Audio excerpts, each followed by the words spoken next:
Think about one of the longest and most intense debates in modern history.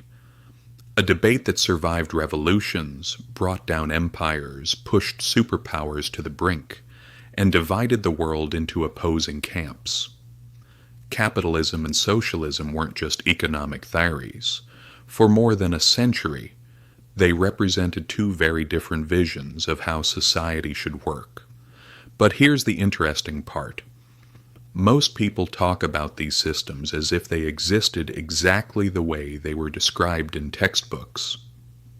History tells a different story. Neither capitalism nor socialism ever worked exactly as promised. When wars broke out, economies collapsed, inflation soared, or people faced famine, both systems revealed their strengths and weaknesses in ways that theory never could. To understand why, we need to go back much further than the Cold War or the Industrial Revolution. For most of human history, life wasn't really about economic growth. It was about survival. Kings and nobles controlled vast amounts of land, while ordinary people worked just hard enough to feed themselves and their families. Progress was painfully slow. In many places, living standards barely changed for centuries. Then the Industrial Revolution arrived and changed everything. In late 18th century Britain, factories began replacing workshops. Machines started doing work that had once depended entirely on human labor.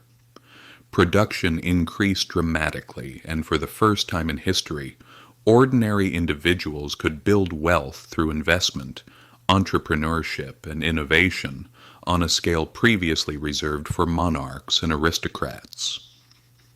The results were extraordinary. Goods became more abundant.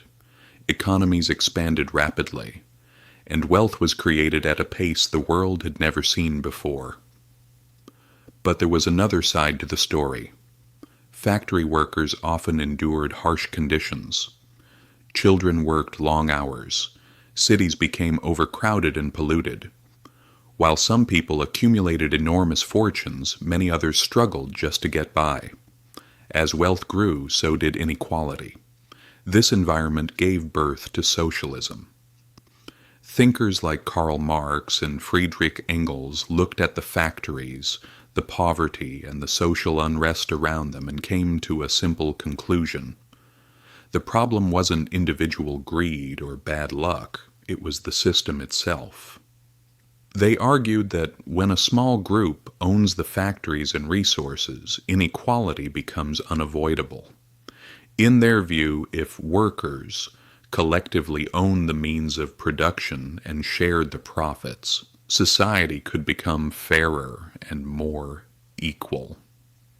For millions of people living under difficult conditions, that vision was incredibly appealing. It offered hope, dignity, and the promise of a more just society. But history has a way of teaching difficult lessons. Again and again it has shown that an idea can sound perfect in theory while producing very different results in the real world.